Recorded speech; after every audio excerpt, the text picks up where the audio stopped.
aí, tudo bem? Sabe, na nossa vida, a gente tá sempre numa jornada, né? E vira e mexe, buscamos um sentido um pouco maior nas coisas. O mais curioso é que muitas vezes as respostas aparecem nos lugares mais inesperados. Hoje a gente vai dar uma olhada numa história bem antiga que, olha, funciona quase como um mapa para esses momentos. A pergunta que vai guiar a nossa conversa hoje é basicamente esta. No meio da correria do dia a dia, sabe, dos desafios da rotina, como é que a gente percebe que está vivendo um momento sagrado? Um momento que é diferente? Como a gente saca que aquilo ali é especial? Então, para tentar responder a isso, vamos mergulhar de cabeça na história de Jacó. É uma história que fala sobre uma viagem, um sonho e uma escada bem misteriosa.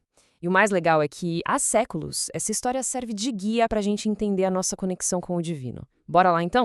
Primeira coisa, a gente precisa entender o cenário, né? A jornada do Jacó não começa com um propósito nobre ou uma missão gloriosa, nada disso. Muito pelo contrário, começa com ele fugindo.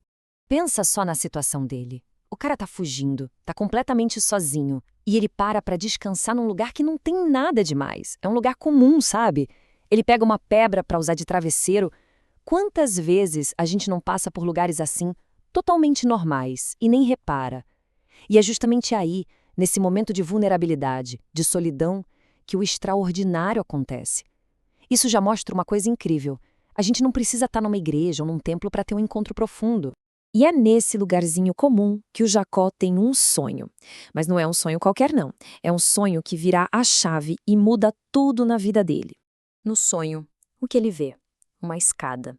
Mas, não é uma escada comum. Ela tá com a base na terra e a ponta dela toca lá no céu. E tem anjos subindo e descendo por ela. O mais interessante aqui é o que essa escada significa, o simbolismo dela, né? Ela é como se fosse uma ponte, uma linha direta de comunicação entre o nosso mundo, o mundo humano, e o divino. E essa imagem aqui mostra essa ideia perfeitamente. A base está aqui, bem firme na nossa realidade, na Terra, e ela se estica até o céu, até o divino. Ou seja, não são dois mundos separados, isolados. Existe uma conexão, um caminho que liga um ao outro. Olha, e na tradição cristã, essa imagem da escada ganhou um significado ainda mais profundo, mais específico. Lá no Evangelho de João, por exemplo, ela é interpretada como um símbolo do próprio Jesus Cristo. Ele seria o mediador, o caminho que nos dá acesso direto a Deus. Então, o ponto principal aqui não é a escada como um objeto, mas quem ela representa. Quem é essa ponte? Então, uma das primeiras grandes lições que a gente tira disso tudo é preciso estar com o coração aberto. Pensa bem, se o Jacó não estivesse receptivo, ele poderia ter acordado e pensado, nossa, que sonho esquisito, e vida que segue. Mas como ele estava aberto, um lugar que era totalmente comum, se transformou num lugar sagrado. Mas o sonho não foi só imagem, não. Lá no topo da escada, o Jacó ouve uma promessa. Uma promessa tão forte que se torna uma garantia para todo o resto da jornada dele. A voz de Deus garante uma presença constante. Agora imagina o impacto disso para alguém que estava fugindo, se sentindo sozinho. Ouvir "eu vou estar com você", não importa onde você for. Caramba, é uma promessa de companhia, de proteção, sem nenhuma condição. E a lição aqui pra gente é toda sobre confiança. Do mesmo jeito que o Jacó recebeu essa segurança no seu momento de maior incerteza, a história sugere que também é possível encontrar força na crença de que existe uma presença nos guiando, especialmente naqueles momentos em que a gente se sente só ou cheio de dúvidas. Beleza, agora vamos ver o que acontece quando o Jacó acorda. Porque esse é o momento chave, né? É a hora em que a revelação do sonho bate de frente com a realidade. A reação dele é de puro espanto, de reverência.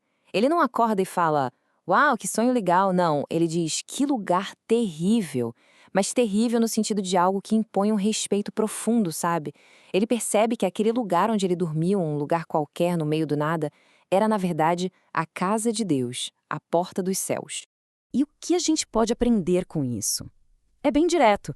Quando a gente vive uma experiência que nos toca de verdade, pode ser um momento de clareza, uma paz que a gente não sabe de onde veio, ou até a beleza de um pôr do sol. O importante é não deixar passar batido. É preciso reconhecer esses momentos, respeitar e ser grato por essas pequenas janelas para o sagrado no nosso dia a dia. Olha, uma experiência forte como essa meio que pede uma resposta, né? O Jacó não simplesmente levanta e segue viagem como se nada tivesse acontecido. Aquela revelação empurra ele para a ação. Olha só essa transformação. Ele começa a história como um fugitivo, cheio de incerteza, sem saber o que vai ser do amanhã. Depois do sonho, ele passa a agir com um propósito novo. Ele faz um voto. Ele assume um compromisso. A experiência não foi só um sonho qualquer. Foi como uma bússola que deu um novo norte para a vida dele. E essa é a lição final sobre como a gente responde. Encontros importantes com o sagrado não servem só para dar um conforto momentâneo. Eles são um convite para a gente agir. É um chamado para aprofundar nosso compromisso, para alinhar nossas atitudes com essa nova visão de mundo, fortalecendo a nossa fé. Então tá, como é que a gente pega tudo isso e aplica na nossa própria jornada? Vamos resumir as lições que essa experiência do Jacó em Betel, que a propósito significa casa de Deus, nos ensina. Basicamente, são 4 pontos essenciais, e vale a pena pensar em cada um. Primeiro, estar aberto ao inesperado, porque o sagrado pode aparecer em qualquer lugar, até nos mais sem graça. Segundo, confiar na presença divina, naquela força que pode nos guiar mesmo quando a gente está perdido. Terceiro, reconhecer e dar valor aos lugares e momentos que parecem sagrados para a gente. E por último, responder essas experiências com um compromisso renovado, com fé. E para fechar, a gente fica com uma reflexão. A história de Jacó nos lembra que essa conexão com o divino pode acontecer em qualquer jornada. A questão que fica para cada um de nós é: onde, no nosso próprio caminho, no nosso trabalho, nos nossos relacionamentos, onde pode estar a nossa porta dos céus? Fica aí o pensamento. Valeu por acompanhar essa reflexão com a gente.